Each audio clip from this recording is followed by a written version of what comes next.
kod jumani biro dhi nyime ka olong kod ten azimio la umoja e pacho kaendi. Bonyo, nyalo bedo ni Kenya olokore piny makorito gobila kaluwore koda kit teko mathoth ma obila tiyogo e kweyo jong'anyo.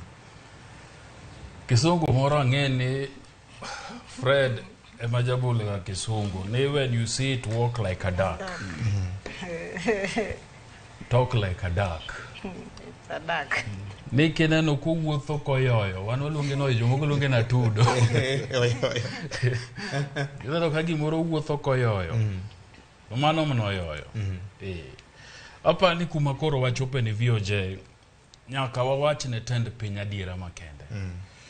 Ni Kenya ukinyal rito gi luoro. Kenya ukinyal rito gi buogo ji.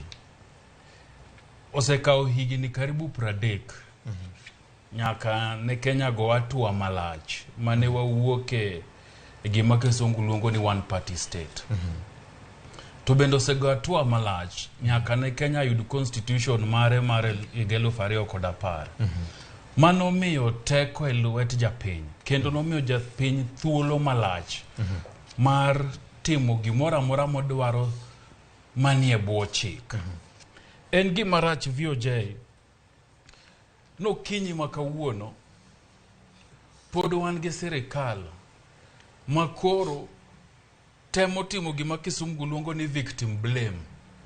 Ni jok manyi goyo, jok manyi nego ema koro itemo kelo negi ketho, iwacho ni gin to ne giriwo kanyo nang'o. Wayie ayieya ni pile pile iwacho ni sirkal kata to kwesu meru to meru emiyawo godo lweny, ipenje ni ento no mang'o kuma sirkal kale. Lakini nyaka wakwer sirkal. Kit teko mwaseneno kitiyo godo ne jong'anyo oken Gino minyalo wacho no bila ne rakore gi jong'anyo to jong'anyo wuok ne gi mager. Ma en gimo keta mowach ni kawuono to kawadhi to wadwa timo achiel ariyo adek ne jong'anyo gi mar buogo jopiny, mar thiro gigo makatiba miyo godo japiny teko. Nikech onge VOJ keneno kanda moro mane bwana moro wuok Madhare to wacho no obila ni onge kakubiro kiro tiagas ka koro we nyathino chang'owa gini owiyo nyathino chamuche ng'adore. Timake titere e sel to kinyne ikele kot tiwacho ni notimo ang'owa ni ne nie ng'anyo. To bende onge gima nyawaneno katimore Nyalenda. Madi wache ni jo Nyalenda duto te mani obilo wuok rodho gang'o gi joma tuo, joma nie udi ni jogo ne nie ng'anyo. Ng'anyo mane timore Kondele. Omiyo VOJ ukinyi makawuono nyaka wawuogi mager ma wakwer ni oyo rach ok ber gino ma sirkal osetimo ne oganda majuluo. Erokamano. Bendo kaluor medo. Wayie ni nitiere ratiro mar ng'ato ka ng'ato wacho makore kako nene kako yie ni berne. Itie sirkal, in gi yiengori kor sirkal, ineno ka gima sirkal timo berni, mano ratichi.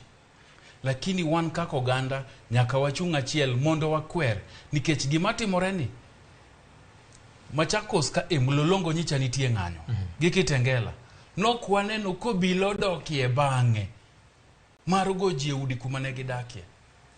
Pok waneno Mali ng'anyo osetimore diriyo, osenege nyaka ji ariyo, pok wawinjo no bila dokie bang'e monjo ji e miergi kuma gidakie. Nang'o makaluo ni makisumo ni to tok ng'anyo to bila dhi e udi ji, obila dhi kuma ji odakie, obila monjo dukni ji.